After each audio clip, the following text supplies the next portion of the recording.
Apresentar aqui a mesa. Meu nome é André Takahashi, sou da Autonomia Literária. Temos aqui na mesa o Eudes, né, foi um protagonista muito forte, né, na revolta secundarista de 2015, aqui em São Paulo. Né, a gente vai trazer esse relato dele. Lembrando que a mesa é sobre os legados de junho de 2013. Né? Então, a gente está chamando atores significativos dos setores que a gente identifica como os mais afetados, os que tomaram um protagonismo muito inspirados em 2013 nos métodos do movimento Passe Livre. Então, temos o Eudes, movimento secundarista de 2015, Gerá Guarani, liderança aqui dos Guaranis do município, né, o Micael, que é autor da Autonomia Literária, né, que está com um livro vendendo ali também, que fala sobre a história da luta antifascista no Palmeiras e também do antifascismo nas torcidas, de um modo geral, hoje em dia. E o camarada Altino, muito feliz de encontrá-lo aqui depois de tanto tempo, né, que é do Sindicato dos Metroviários e também teve um papel muito ativo em junho de 2013, inclusive foi detido, né, Altino, como muitos aqui também foram. E, enfim, vamos começar a mesa aqui para fazer essa avaliação, né? Qual o legado da luta de junho de 2013, dos métodos, da cultura política que se iniciou ou que se fortaleceu naquele momento, nessas demais lutas que estão representadas na mesa. Sim, tempo de fala, gente, 15 minutos. Né? Aí, como a gente, né, tem muita mesa, tem uma programação aí, não pode atravancar muito, já atravancando um pouco, a gente vai fazer só uma rodada de 3 perguntas e aí eles já comentam, né, com até as suas palavras finais e tudo, tá? Então, já avisar de antemão aí que vão ser só 3 perguntas para todos eles comentarem, porque a gente tem que cumprir essa agenda para não deixar os trabalhadores da Casa do Povo além do tempo de trabalho deles hoje à noite. Então, é isso. Quem gostaria de começar? Eu não pensei nisso aqui. Gerá, Altino... Eudes?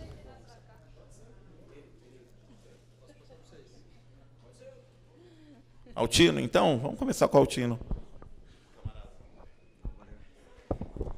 Eu vou tentar, mas marca o tempo aí, tá? Marca o tempo, eu não me passo. Eu marco... tem? Ótimo. Tem, só não faltou avisar, né? Eu marco o tempo e depois eu me empolgo, eu não olho mais para o relógio, aí a turma acha que é sacanagem.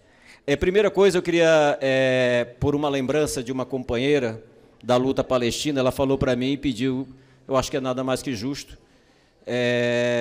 Junho, as lembranças que nós temos é exatamente um enfrentamento de um movimento de massa, de forma saindo das estruturas tradicionais e enfrentando uma repressão violenta que, ao invés de diminuir, alimentou. E eu acho que essa expressão de junho, se alguém também pode falar a nível mundial, nós podemos falar que os palestinos têm um junho permanente de luta contra o Estado de Israel e contra todo aquele sistema apodrecido, que é uma das barbáries que temos no nosso planeta.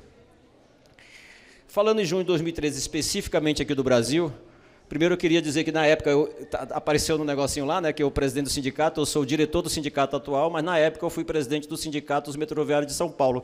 Eu vou fazer esse resgate só para lembrar um pouco a movimentação e como os fatos se combinam na história. Nós ganhamos a eleição do Sindicato dos Metroviários de São Paulo no final de 2010, uma oposição de esquerda, um setor de esquerda, eu sou do PSTU, outros agrupamentos, e a gente conseguiu ganhar a eleição do sindicato naquele final de 2010. Entra uma nova geração na direção do sindicato com uma nova perspectiva. Para começar, nós tacamos fogo. Tacar fogo, eu tomo cuidado com as palavras, porque alguém brincou comigo sobre processo, eu estou meio que acostumado com processo, mas, de qualquer forma, no contexto. Tacamos fogo quer dizer o seguinte, a gente alimentou a mobilização da categoria 2011, 2012, 2013, 2014, e fomos e vocês talvez lembrem um pouco da greve de 2014. Então foram mobilizações massivas que tiveram os metroviários. E parte da nossa campanha desde aquele período era qual? O que era muito estranho para o movimento tradicional do movimento sindical brasileiro. Era qual? O Sindicato de Transporte dizendo: queremos tarifa zero, somos contra o aumento da passagem pela redução rumo à tarifa zero. O Sindicato de Transporte normalmente, a maioria dos sindicatos que eu conheço de transporte são chapa branca. Chapa branca é aquela turma que faz o jogo do patrão e vira e mexe, faz greve para pedir para a prefeitura aumentar o transporte para que supostamente aumente o seu salário. E a gente fazia na contramão. Parte dos metroviários, eu sou operador de trem, inclusive eu estaria trabalhando hoje, mas graças ao meu colega Costa Vieira, a gente fez uma troca de turno e eu pude vir aqui mais cedo. E o que acontece? Por exemplo, nos operadores de trem, vários vieram falar comigo, os seguranças do metrô, vários vieram falar comigo. A manutenção, você está louco? Você quer que a gente não tenha salário? Porque se não vai pagar a tarifa, quem vai pagar o nosso salário? Isso é interessante, porque está na cabeça das pessoas esse debate, e particularmente quem está ligado ao transporte. Eu disse não, nós queremos o nosso salário muito bem remunerado, nós queremos recuperar um monte de coisa, nós queremos melhores condições de vida. A pergunta não é se é essa, a pergunta é outra. Quem vai pagar o nosso salário? E quem vai pagar o custo do transporte, porque o transporte tem um custo. Na nossa opinião, o custo do transporte deveria ser pago pelos grandes empresários, pelos bilionários. Inclusive, a gente tinha quase um bordão.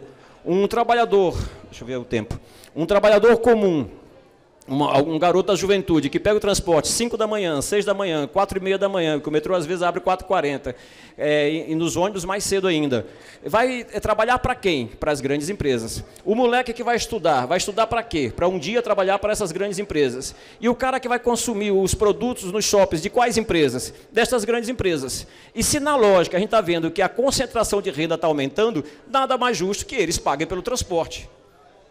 Isso era o nosso raciocínio básico. Então, nós queremos que o Estado exija e aumente a tributação das grandes empresas e dos bilionários e que isso melhore a vida dos trabalhadores, contratem mais funcionários, e isso a gente possa atender melhor a população. Essa era a nossa lógica. E a gente, neste caso, a gente teve um encontro de pautas com o pessoal do MPL, que também lutava contra o aumento da tarifa, pela redução da tarifa, a tarifa zero. Nós tínhamos diferenças também com o MPL no período. Diferenças metodológicas, diferenças de pauta, porque nossas pautas eram mais abrangentes, e os companheiros especificamente sobre esse tema, que também tinham vários companheiros do MPL que eu conheço, tem várias outras visões sobre a sociedade, mas a pauta específica do MPL era uma pauta basicamente exclusiva. E também, por exemplo, o tema da privatização. Por exemplo, nós estamos enfrentando agora o governador Tarcísio, um governador ligado à outra direita, que agora recentemente disse que vai privatizar o que sobrou do metrô e da ferrovia de São Paulo a serviço dos grandes empresários. Por que isso? Porque, por exemplo, no debate de pauta, muitos companheiros falavam, não importa se é estatal ou se é privada, a gente quer só a tarifa zero. A gente falava, não, porque, na verdade, se você deixa privado, significa que você vai encher o bolso de um monte de pilantra, que são esses caras por trás dos ônibus e por trás das empresas privadas, por exemplo, da linha 8 e 9 agora da ferrovia, por trás da linha 4 e 5. E por que nós temos que dar dinheiro para esses caras? Nós queremos não, nós queremos que a riqueza que seja produzida pelos trabalhadores fique para a sociedade conjunta, não para um punhado de empresários. Então a nossa lógica ia contra. E isso não quer dizer que as estatais eram nenhuma maravilha, a estatal é uma praga, porque tem um monte de pilantra também na empresa estatal, não tem democracia interna e um monte de gente também ganha dinheiro, contratos que ninguém sabe como é que faz aqueles contratos. Em época de eleição no metrô, por exemplo, tem reformas infinitas. Por quê? Porque alguém vai ganhar dinheiro, são os troquinhos que os caras dão.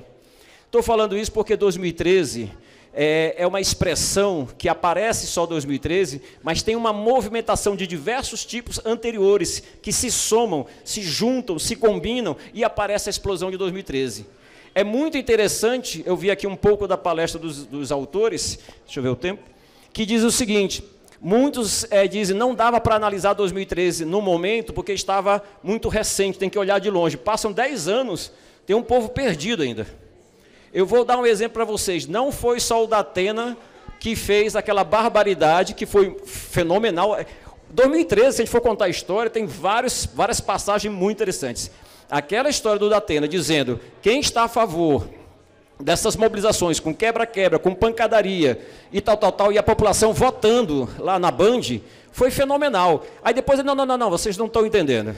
Na verdade, quem é a favor dessas manifestações com baderna, é isso que eu quero dizer, vocês não entenderam. Continuava apoiando. Aí o cara, não, a população está contra, o aumento da tarifa e tal. Vejam, essa situação do Datena, eu vi dentro do movimento sindical. Vários companheiros que diziam para mim, porque se vocês repararem, em 2011 os metroviários se levantaram, não teve greve em 2011, dos metroviários de São Paulo, que fazia tempo que não fazia greve, se levantaram, porque o governo acabou cedendo parte dos seus anéis e a greve não ocorreu. E a Assembleia foi muito dividida, massiva. Em compensação, os ferroviários fizeram greve, que também há muitos anos não se levantava, e tem 3 sindicatos para a mesma empresa, CPTM. É toda uma combinação de processos e tal. Para vocês terem uma ideia, eu fui processado por ser formador de quadrilha, porque eu ia para a Assembleia dos Ferroviários, organizar os ferroviários para fazer greve com aqueles que topavam fazer isso. Então, vai se combinando as coisas. Por que eu estou falando desse processo de mobilização? Estoura 2013, porque tem uma continuidade de diversos processos de mobilização. O MPL já fazia manifestações anteriores contra o aumento da passagem e muitas vezes não tinha a repercussão que teve em 2013. Nós chegamos dos sindicatos metroviários a fazer panfletos em comum, junto com o MPL, distribuindo na porta das estações do metrô, porque existe um combinado que os sindicatos metroviários podem fazer carta aberta para a população, tirando a parte paga, a parte não paga, mas lá dentro a gente fez carta aberta, que era uma novidade também. E este processo acaba culminando com a explosão social de 2013. E aí as pessoas perguntam, mas por que foi em 2013, por que não foi antes, por que não foi depois? Primeira coisa que eu acho que é muito importante para todos aqueles que querem analisar 2013, para todos aqueles que desejam um futuro, que aí eu vou entrar numa polêmica aqui, qual o futuro que nós queremos e aquilo que nós temos como perspectiva. Primeiro, 2013, eu digo porque eu já sou velho, é claro que eu sou velho dependendo da comparação, eu sou velho comparado com a companheira, com boa parte dos companheiros, mas quando eu olho alguns cabelos mais brancos do que o meu, sou mais jovem. Mas veja, eu fui presidente do Sindicato dos Trabalhadores de Indústria Química em Pernambuco, em 89, 90, eu estava conversando com a companheira aqui. Você nasceu, pronto, eu já era presidente do sindicato, mas eu era moleque, eu tinha 21 anos quando fui presidente do sindicato, beleza. Detalhe, foi uma das maiores manifestações que eu já vi na minha vida. A gente fez uma greve geral na época contra, se eu não me engano, já esqueci quem era o presidente. Eu cansava de parar a fábrica, porque a gente não tinha mais condição de parar tanta fábrica, a gente parava e era uma força violenta, naquele final dos anos 80, um processo de mobilização gigantesca. Depois veio dos anos 90 e deu uma quebrada nisso, veio o individualismo de forma exacerbada. 2000, são 15, né? Tá, certo. E o que acontece? Depois desse final dos anos 80, que é o processo, e a turma me contava que teve outros processos de mobilização antes do que eu peguei, que foi exatamente com as grandes greves do ABC e outras tantas mobilizações. A outra grande manifestação depois desse período, na minha opinião, foi 2013. Por isso que precisa ser muito bem entendida, estudada, analisada, para ver. Só que o detalhe, 2013 não saiu do movimento sindical. 2013 não saiu como foi quando eu era presidente do Sindicato dos Químicos de Pernambuco, não saiu por dentro das portas das fábricas organizado de forma como fizemos naquele período. Não saiu como foi no ABC, por dentro do movimento sindical operário metalúrgico aqui em São Paulo, que se expandiu pelo Brasil, que permitiu inclusive a derrubada da ditadura. E detalhe, por que isso? Por que aconteceu? Aí nós vamos para ver a história e seus personagens. Quem era o prefeito de São Paulo? Eu vi também aqui no debate. Era o Haddad. Quem era o governador, seu inimigo político naquele momento? O Alckmin, o terror de Pinheirinho. O Alckmin, o terror da educação. O Alckmin, o terror da juventude, está aqui o companheiro para poder expressar isso. O Alckmin, inimigo número 1 dos metroviários e ferroviários, porque ele começou o processo de privatização. Este era o Alckmin, que hoje agora é parceiro, amigo, companheiro, seja qual o nome que raios que for, do governo do PT. Detalhe, quem era presidente? Era a Dilma. E a Dilma foi a primeira que implantou o tal da força,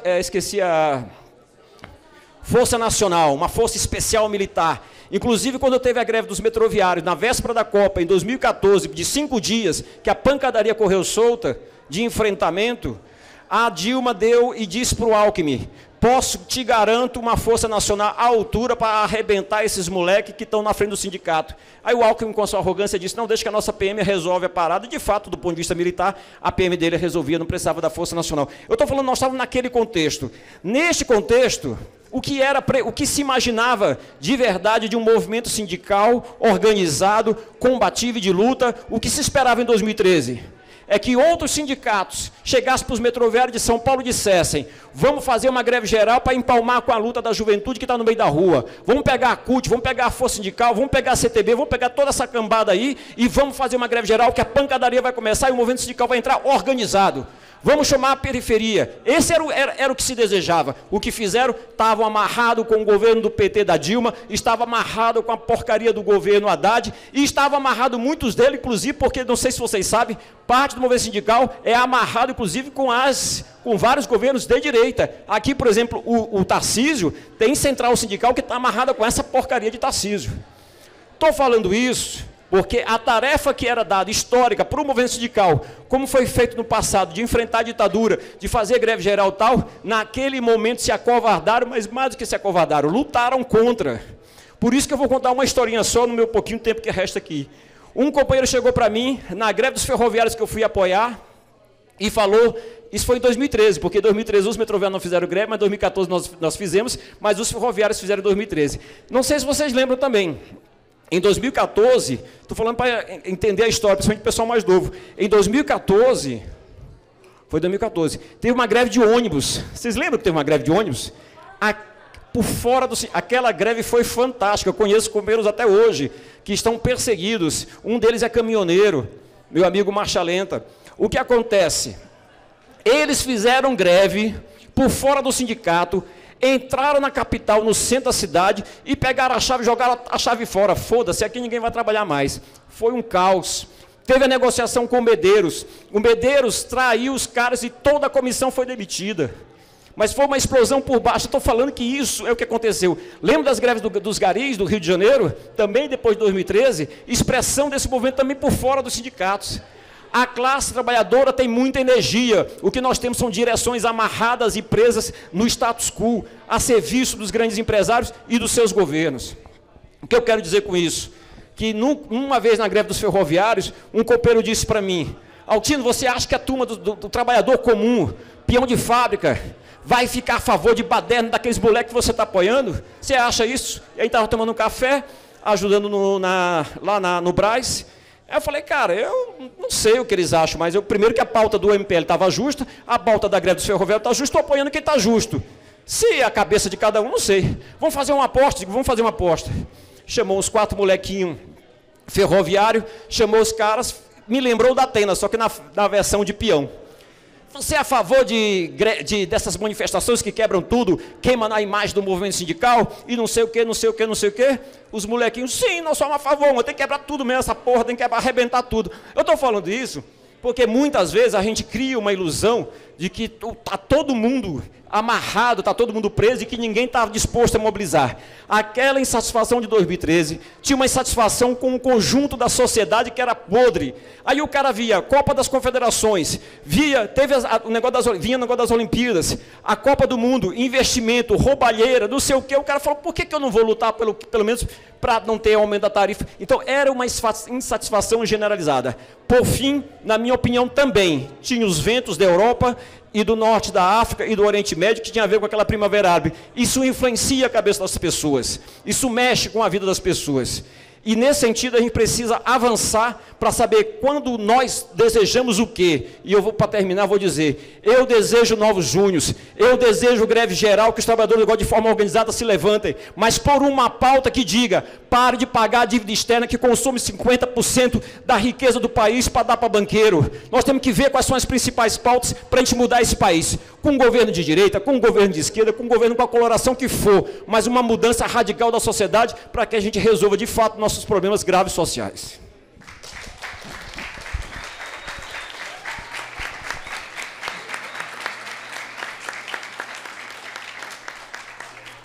Passar a palavra para Gerá.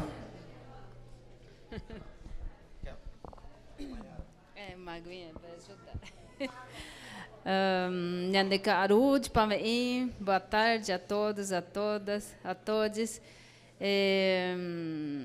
Agradecer pela força, pela fala, pela coragem também. Obrigada, em Guarani. E aí quero dizer também que é uma alegria, uma honra estar aqui com vocês pessoal que veio para assistir, mas com vocês que têm toda essa experiência aqui.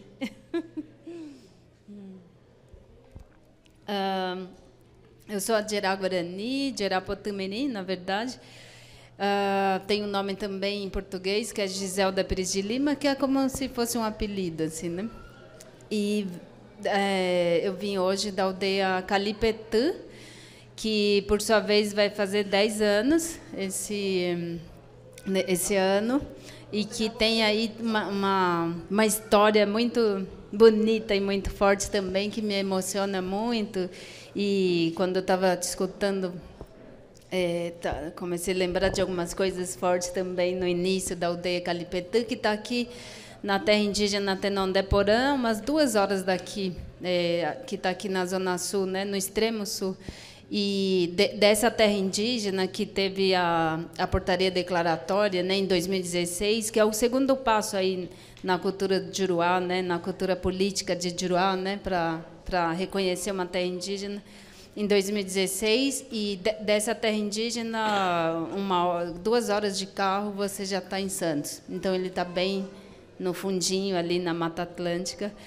E aí, na sua fala, eu fiquei lembrando assim, do início da aldeia Calipetã, do povo indígena Guarani, aqui na capital de São Paulo, desse povo Guarani, do qual faço parte, do qual eu tenho tanto orgulho de sempre falar para Juruá, nossa, é incrível assim, ter Guarani aqui na capital de São Paulo e que não fala português, ainda vivendo numa sociedade já com muita influência, né, da cultura de vocês, de escola, de internet, de macarronada, de cerveja também, mas que a gente está tentando dar um tempo agora. Tem Guarani que não fala português e é uma coisa incrível, assim. E mais incrível ainda, então, isso, né, os Guarani, o povo Guarani resistindo nessa complexidade dessa vida de Juruá, né, nesse contexto político, né, tão injusto, e que mesmo para a gente, povos indígenas, donos originários desse território, que não chamava Brasil, né, a gente vive até hoje, então, as injustiças, né, tão severas, tão ruins, tão injustas. E aí, então, eu penso, quando você está falando, né, essa política de Juruá é tão ruim, é tão nada a ver, como Juruá fala, para o seu próprio povo, assim, para o próprio Juruá, né? Então, imagina, de fato, onde é que fica o povo indígena, né, na cabeça dessa política dos civilizados, né? Como eu disse para o meu marido Lucas, que está aqui também, que eu pensei na aldeia, em fazer uma outra frase, assim, né, de falar, sintam, políticos da cultura civilizada, sintam a vida daqueles que lutam pela vida de tudo e de todos, porque, de fato, o povo indígena nesse território e em vários outros territórios da América são os que dão valor para a natureza, né? Mas, ainda assim, então, essa política que também é injusta para vocês, para a gente é historicamente, absurdamente injusta, né?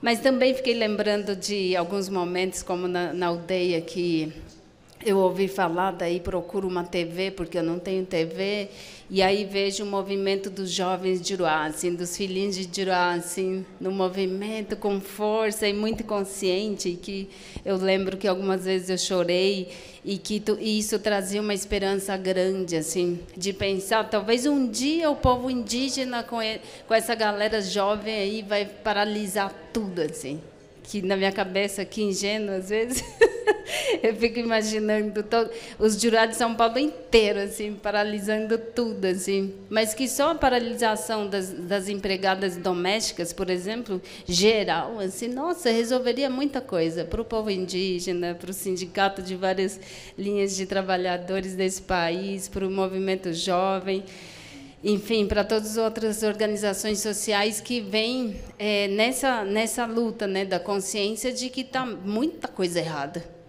E aí, para a gente, povo indígena, para lideranças indígenas, fica duplicado, assim, triplicado essas situações, porque a gente está há mais de 500 anos ouvindo que essa cultura é a cultura da civilização, a cultura de saber o que é errado, o que é certo, de saber o que não está bom para as pessoas. E aí isso a gente não entende. não consegue equacionar, né? E aí, então, eu escutei, quando eu estava fumando meu petango ali fora, uma outra fala aqui de uma pessoa dizendo que, enfim, isso aqui não tá tão bom assim, né? Temos que começar de novo. E acho que isso vem de uma situação que é isso. A gente sempre vai ter uma luta, uma vida de luta mesmo, uma vida de militância, porque o poder conseguido, né, nesse país, por exemplo, para os políticos de Juruá, que agora vai para outro país também, é muito grande, que é o poder do dinheiro, né? E eu venho de uma pequena sociedade guarani, de uma terra indígena guarani, que falou para a comunidade: vamos viver sem cacique, vamos ter uma vida, um ano de vida sem cacique para ver o que acontece, né? E aí, dentro no espaço dessa figura que também já traz muito essa situação de tudo que é de bom é meu primeiro, é para minha família primeiro. Daí, se sobra alguma coisa, vai para alguém na aldeia. E esse foi um movimento que justamente começa aí também. E é um movimento que se soma também com esse movimento da cidade dos Juruá, né, dos boca com cabelo, na tradução.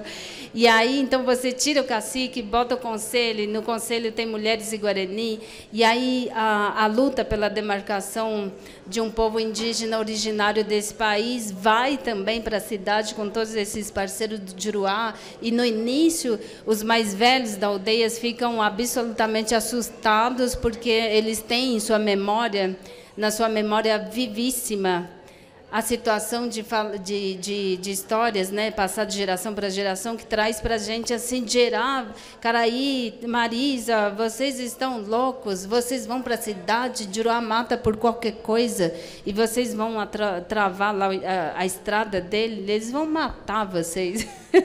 E aí, só que, de repente, quando eu sentei aqui, olhei essa foto, nessa imagem, né, dos pneus queimados, das pessoas com esses cartazes, com essas falas, com esses gritos na fala, no coração, na cabeça, na escrita ali. Nossa, ele me lembrou de muitos momentos junto com esses parceiros de Juruá. E um dos momentos mais fortes que a gente viveu no início, né, que foi, então, nesse meado, né, nesse tempo que a gente está tratando, assim, dos Guarani lá na Bandeirantes, assim, e que foi um momento que eu falo para Juruá que acordou o espírito Guarani, assim, de muitos Guarani desses que está hoje, por exemplo, na terra indígena Tenondeporã, vivendo dias muito felizes, porque está recuperando o milho guarani que a gente perdeu por muito tempo por conta de ter que viver em duas terras muito pequenininhas, sendo então nós um dos povos originários desse território, né? E esses milhos ficou desaparecido das nossas vidas por muito tempo. Hoje eu tenho 41, eu acho, mas 40 é garantida.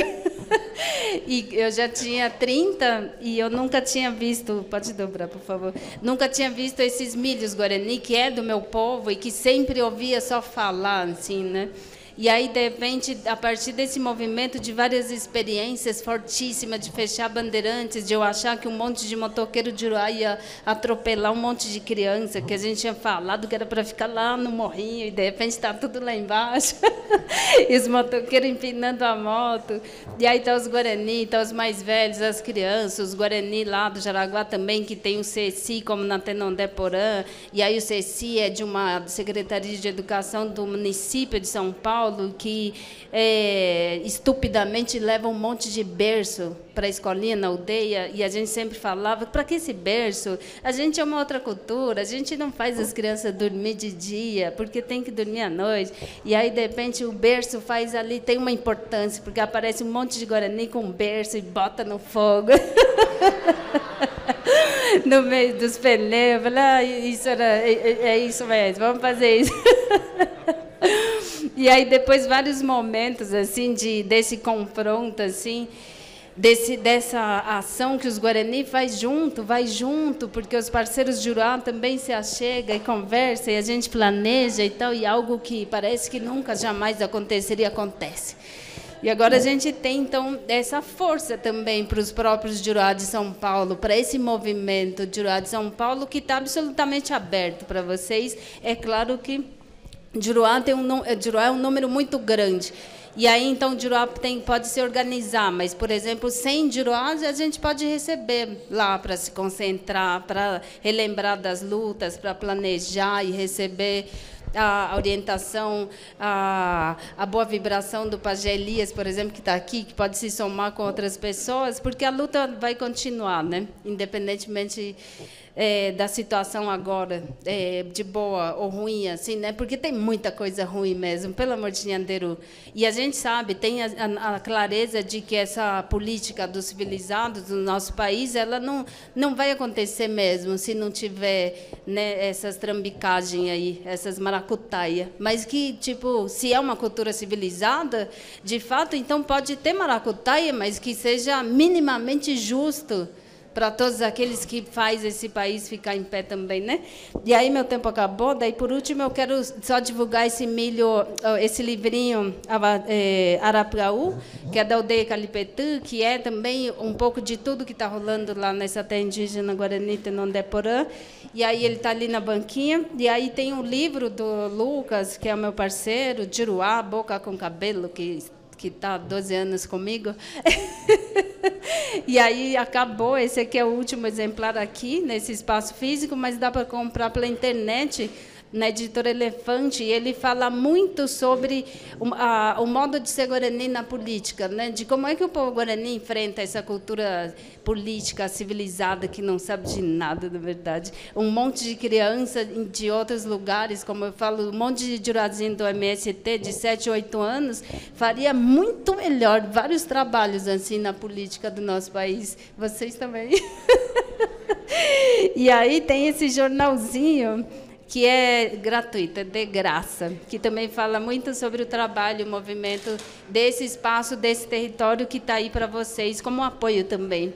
Receberemos vocês, a gente pode se organizar e fazer muitos movimentos juntos, porque eu acho que isso, de fato, também para o futuro vai trazer essa potência, assim, de que a gente precisa se unir, a gente precisa se conectar, igual aquele filme do Avatar, sabe, de encostar o rabinho no outro e...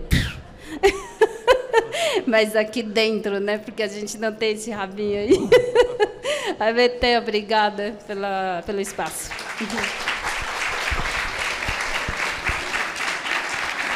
Obrigado, Vera.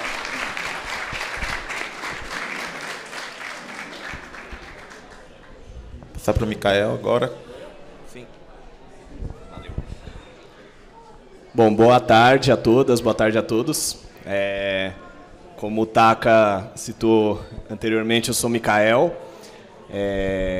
Minha pesquisa é um pouco sobre a trajetória de coletivos torcedores politizados no Palmeiras, né? Mas a ideia da fala é ampliar um pouco, obviamente que eu vou me reportar alguns exemplos da nossa torcida, mas a ideia é a gente pensar um pouco, então, essa ideia de legado, né? No ambiente das torcidas, dos espaços torcedores em geral, né? E aí talvez a gente possa, a partir do presente, a partir do momento atual, né, pensando que hoje tanto os coletivos de torcedores, né, como outras formas de agrupação, como as próprias torcidas organizadas, né, elas têm se explicitado cada vez mais, tão explícitas enquanto atores políticos, né? E aí acho que, assim, como Altino recuperou também elementos de lutas passadas, a gente poderia olhar para as torcidas nessa perspectiva e ver que isso não vem de agora, né? Torcida organizada, inclusive, é algo que surge num contexto de mobilizações políticas, né? Nasce de uma cultura de contestação, tanto que vai incorporar esses elementos de pressão, de contestação, de cobrança nas suas formas de torcer, né? Então a gente pode pensar nesses elementos que vêm, mas pensar também os legados que se estabelece de uma cultura política de 2013, de junho, que derivaram principalmente na formação desses coletivos políticos torcedores que a gente tem, né? Então, pensei mais ou menos para estruturar a minha fala, né? Primeiro, 2013, né? Naquele momento, esses coletivos eles não estão explicitamente nas ruas, os torcedores, eles estão nas ruas, mas eles estão, né, investidos de outras identidades políticas, né, e talvez isso decorra até do arranjo dessas formas de identificação, dessas identidades políticas naquele contexto daquelas mobilizações, né. A gente não vê a faixa, a bandeira de uma torcida abertamente, explicitamente no contexto de 2013, embora a gente tenha visto em outros momentos de mobilização, né, diretas já, impeachment do Collor, são momentos que as torcidas organizadas, por exemplo, estavam na rua com seus materiais. Em 2013, esses torcedores eles estão nas ruas, mas desinvestidos dessa identidade, dessa forma de identificação política ali naquele espaço, né. Mas o futebol ele estava na rua, né. Ele estava não apenas nas gestualidades, nas vocalidades, a gente poderia pensar por esse sentido, né? Mas, como foi comentado também, a gente estava ali às vésperas de Copa do Mundo, Copa das Confederações começa naquele contexto, né? É ambiente, inclusive, de manifestações que ocorrem nas portas dos estádios, lá no Maracanã, no Rio, Mané Garrincha, a gente tem episódios aí, inclusive traduzindo essa expressão multifacetada que Junho, num certo momento, também deflagra, enfim, né? Então, essa temática da Copa, junto a alguns processos que ela traz para o próprio ambiente do futebol, vão também motivar ou vão mobilizar o surgimento de agrupações torcedoras que começam a olhar para essas questões políticas naquele momento, né?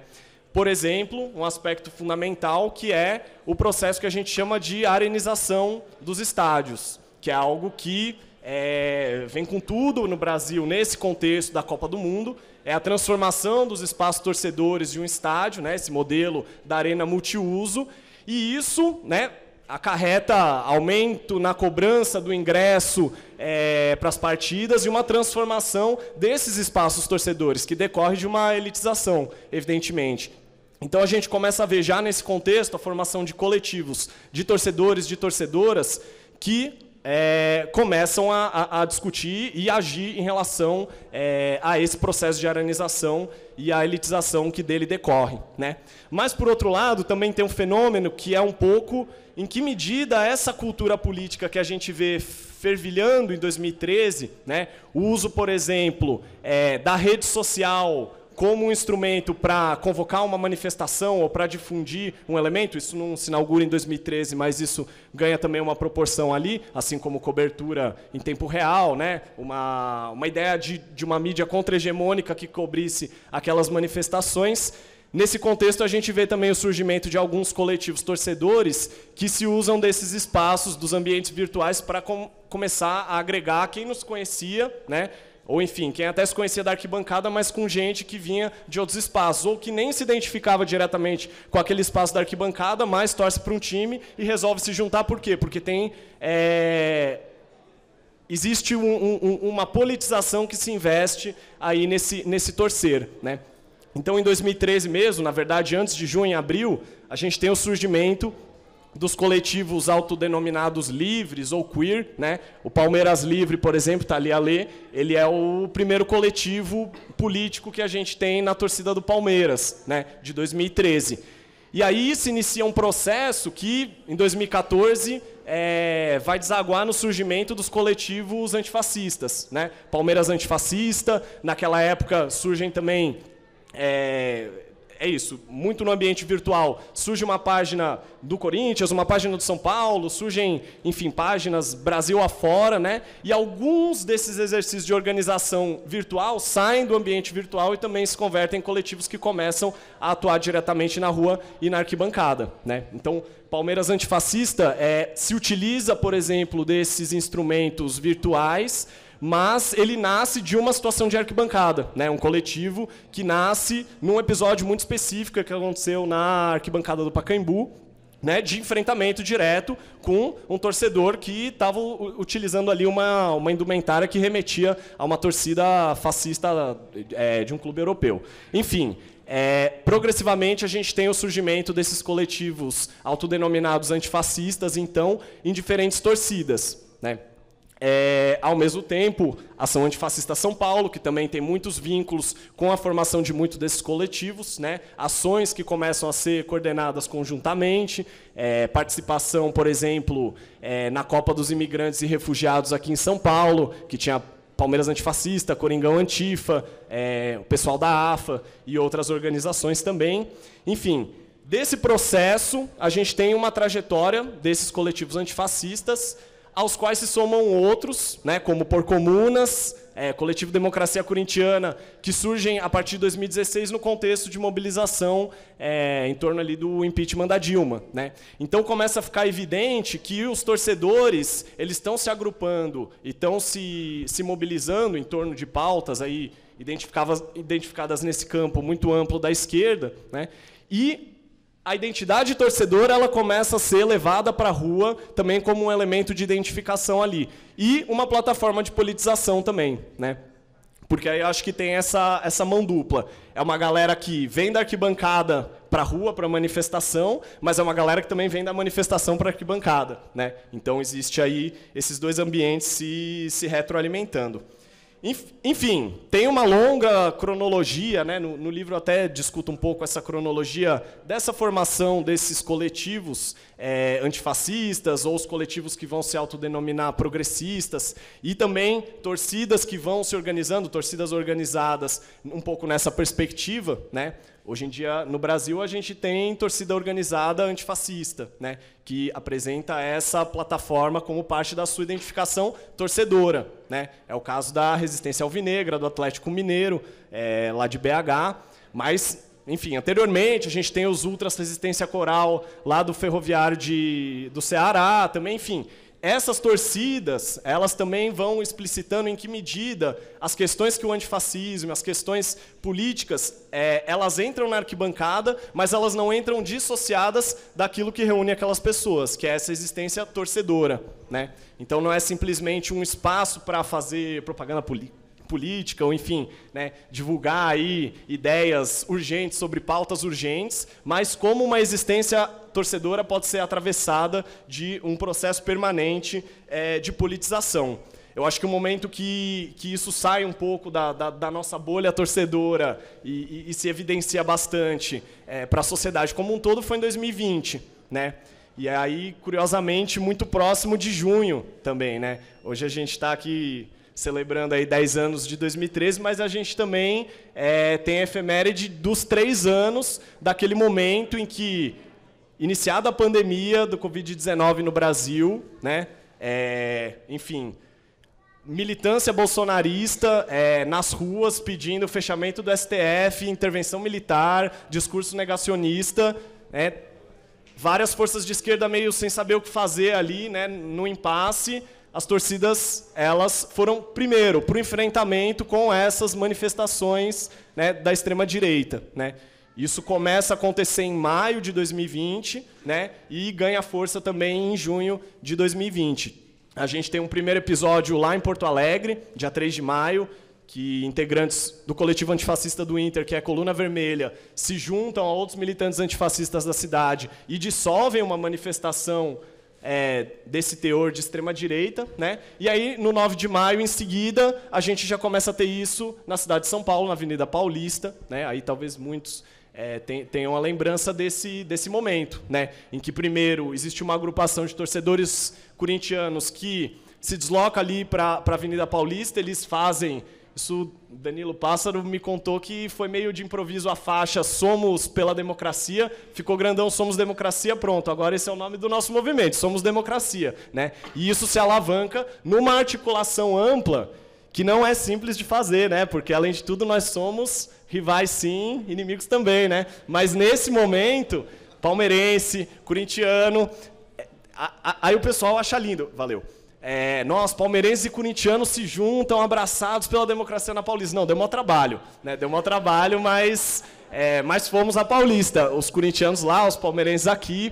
Nesse contexto, né, no Palmeiras, a gente tem o surgimento do movimento Palestra Sinistro, né? Então, assim, em alguma medida, o Somos Democracia ele tem uma adesão forte dessa galera, principalmente das organizadas corintianas.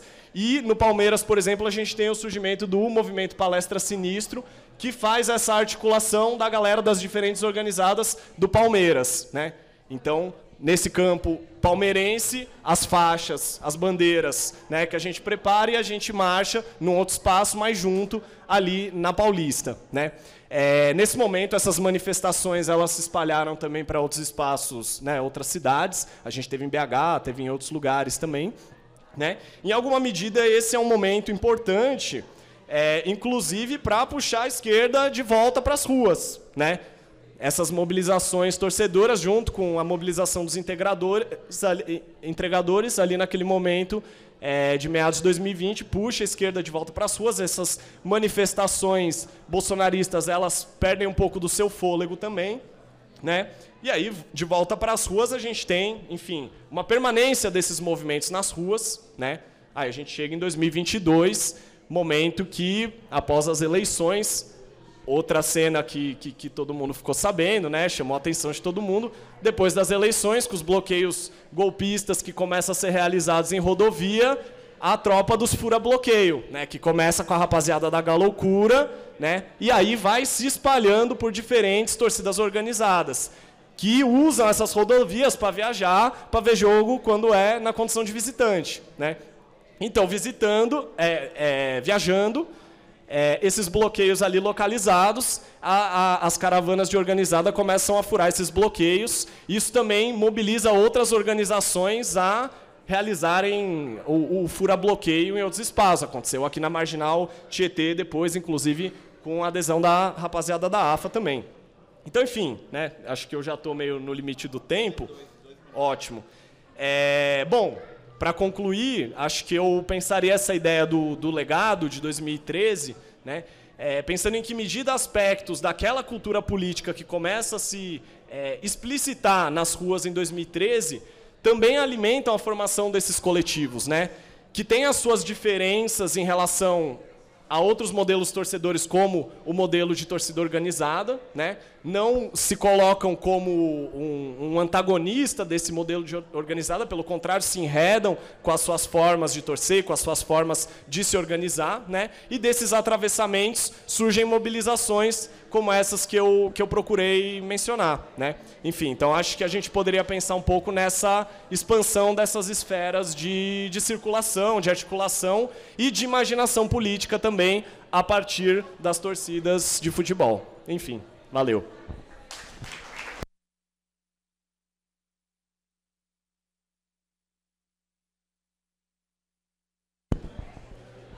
Pessoal, aproveitando o gancho, né, que o Mikael falou, aqui fora, do lado da entrada, está a banquinha da AFA, da Ação Antifascista de São Paulo, né, uns camaradas aí que acompanham a gente já faz uns bons anos, pessoal aí com muita disposição e iniciativa, né, e aí tem produtos deles, camisetas, tal, para apoiar a militância e o trabalho político deles.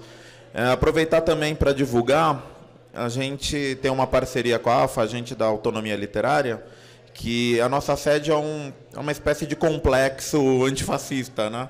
Tem diversas iniciativas, lá coletivos de mulheres trans, né? Tem o Sol e Sombra, tá lá com uma nova unidade, né? Tem a editora, tal, e a Ação Antifascista está entrando nesse complexo com uma academia antifascista. Então vai ter aula de judô, boxe, jiu-jitsu, né? E logo mais eles vão anunciar na página deles, né? A FASP16, na conta de Instagram deles, nas redes.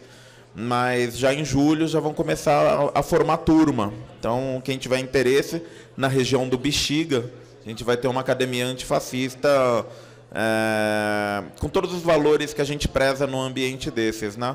Porque todo mundo sabe que a academia de arte marcial, em geral, é um ambiente um pouco tóxico, né? Então, lá a gente está trabalhando junto com eles para garantir um ambiente mais saudável e melhor. Então, passar agora para o Eudes, finalizar. Depois do Eudes, a gente, né, pega 3 perguntas aí, um retorno da mesa e encerramos. Eudes? Boa tarde, turma. Como foi apresentado, meu nome é Eudis Cássio, tenho 25 anos hoje em dia. Em 2015, eu era estudante do ensino médio, na Escola Estadual Fernão Dias Pais, no bairro de Pinheiros.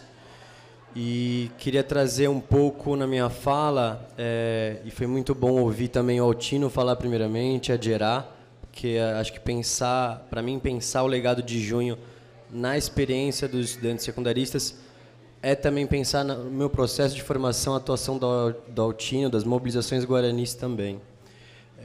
Em 2013, frequentemente eu via nos jornais essas cartas abertas do Sindicato dos Metroviários convocando a população para audiências públicas, incentivando o governo a liberar as catracas para que não se fizesse, durante a greve, né, liberando as catracas para atender o serviço à população. E em uma dessas audiências eu vi também o chamado contra o aumento da passagem. Para mim, pensar o direito à cidade, a cidade só existe para quem pode se mobilizar por ela, para quem consegue circular por ela. E fazer política é também nas ruas, né? Também se faz políticas nas ruas. A política não se faz somente no Congresso, não se faz somente na via partidária. Então foi ali onde eu aprendi a fazer política, e para mim pensar política é pensar a política da rua, é pensar essa atuação no dia a dia, é incitar a população para que se faça política na rua, com decisão coletiva. E foi ali em 2013, com o movimento Passe Livre, onde eu entendi a política como autônoma, horizontal, apartidária. Foi inspirando, foi com base nesses preceitos que em 2015 eu consegui, junto de outras pessoas, atuar contra a reorganização escolar, né? À época, o governo do Geraldo Alckmin, que também era governador em 2013 e atualmente é o vice-presidente, anunciou um projeto que iria reorganizar mais de 100 escolas, atuando com a reorganização também de professores, de toda a comunidade escolar. 2013 me trouxe muita experiência de que a política se fazia nas ruas, era ali onde se decidiam as coisas, com a pressão popular. E 2015 teve absorveu muito dessa experiência no sentido de que não era subindo para conversar com o secretário de Educação, que não era fazendo reuniões em coletivos fechados que as coisas iriam ser decididas. Em 2015, logo nas primeiras manifestações, onde se foi até a Secretaria de Educação, algumas pessoas, principalmente entidades estudantis, queriam subir para conversar na Secretaria da Educação com, à época, o secretário da Educação, o Herman Woolward. E já ali nesse primeiro momento, onde vai subir para a Secretaria ou não vai subir para a Secretaria, houve um debate, houve um tensionamento, uma disputa, no sentido de que não se subisse para a Secretaria de Educação, que seria ali nas ruas, com pressão popular, que nós iríamos decidir aquela mobilização. Bom, passado esse primeiro momento de tensionamento, de debate se subiria ou não, foi sim, houve sim uma conversa com o secretário de Educação, e ali foi falado que aquele projeto da reorganização escolar iria ser construído com a comunidade escolar. Esse debate iria acontecer nas diretorias de ensino, nas escolas. E nós estávamos percebendo que isso não estava acontecendo, né? Então, nós tínhamos o receio de que, de repente, nós iríamos voltar para as nossas escolas e não saberíamos para onde nós iríamos. O governo dizia que existia um dia D, onde as pessoas que estavam nas nossas escolas iriam lá, iriam saber o que iria acontecer com cada uma delas. Tendo noção de que o que afeta a comunidade escolar precisa passar por um debate e por uma decisão com essa própria comunidade, nós decidimos continuar nas ruas. Então, não acreditar na promessa do secretário e continuar pressionando nas ruas. Convocamos diversas outras manifestações, indo a diretorias de ensino, se organizando em bairros, apoiando os professores, e começamos a perceber que, diferente de 2013, onde houve um significado de retomada de atos massivos pressionando a rua, existia a necessidade de se inovar nessa tática. Não era apenas convocando atos massivos que nós iríamos derrubar aquele projeto da reorganização escolar. Então começamos a pensar também a necessidade de inovar a tática. Se 2013 conseguiu inovar no sentido de levar pessoas para a rua, em quantidades que não se via antigamente, 2015 conseguiu inovar no sentido de pensar como se conseguiria a resposta, como se conseguiria a vitória para derrubar a reorganização escolar. Então, vendo que manifestações não tinham o mesmo efeito que tinham antes, e com essa experiência também de que atos massivos não estavam dando tanta coisa, nós decidimos, inspirados na luta dos estudantes chilenos, ocupar as escolas. Diferente de lá, onde os estudantes, apanhando muito nas ruas, foram para as escolas, aqui nós, vendo que mobilizações massivas não iriam resultar em muita coisa, decidimos radicalizar, decidimos inovar na tática. Bom, indo então para dentro das escolas, nós conseguimos constituir o espaço que antes não existia, o espaço de debate, de construção. O que o governo disse, o que a diretoria de ensino e o secretário da época dizia que iria fazer, que seria o debate com a comunidade escolar, os estudantes fizeram dentro dessas escolas. Também construindo um espaço de decisão coletiva. Então, houve o comando das escolas ocupadas, onde havia uma reunião horizontal, apartidária, autônoma, uma junção coletiva das escolas ocupadas, dos estudantes que estavam mobilizados para a decisão coletiva. Não bastando ocupar as escolas para a derrubada da reorganização escolar, nós decidimos voltar para as ruas. Então, passado uma semana com mais de 50, 100 escolas ocupadas, nós vimos que nós precisávamos voltar para as ruas. Foi fazendo novos travamentos por diversas regiões da cidade, boicotando o Saresp, que nós vimos, então, que aí sim nós seríamos incisivos. Então, 2013 traz também essa experiência de que é necessário inovar, não somente chamar mobilizações e se organizar nas ruas, mas inovar constantemente na tática. Passado essa experiência de radicalização, nós vimos também a necessidade de não acreditar simplesmente no pronunciamento público. Afinal, se o governador à época, o Geraldo Alckmin, junto do Haddad, revogaram o aumento da passagem, eles voltaram a aumentar novamente. Então, em 2015, a fim do ano, o governador vai a público e anuncia a suspensão da reorganização escolar. No mesmo dia, o comando das escolas ocupadas vai a público, chama uma entrevista de coletiva dizendo que não interessava a suspensão da reorganização escolar e a simples consulta à população. Existia, sim, a necessidade da revogação por completa da reorganização escolar. E agora, em paralelo ao tempo atual, tem novamente uma semelhança, né? Percebe-se que o governo vai a público, fala que vai revogar, vai suspender o novo ensino médio e vai consultar a população. Não interessa uma consulta, a população agora é contrária novamente. Então não se interessa que consulte a população, interessa que se revogue o novo ensino médio. E semelhante à experiência que inspira o movimento Passe Livre, que é a Revolta do Buzu, a experiência na Bahia de organização coletiva, onde a população sofreu de alguma maneira com o apaziguamento da luta pelas entidades estudantis, em 2015 nós fizemos esse pronunciamento do comando das escolas ocupadas, visando que as entidades não comemorassem com aquela suspensão uma vitória. E agora novamente se repete. As entidades estudantis comemoraram a suspensão da aplicação do novo ensino médio como se fosse uma vitória. A simples abertura de uma consulta pública. Isso não é vitória. Então é necessário, sim, que se revogue por completo. É necessária a construção também de um espaço que decida coletivamente e que não acredite numa simples suspensão, numa simples consulta pública.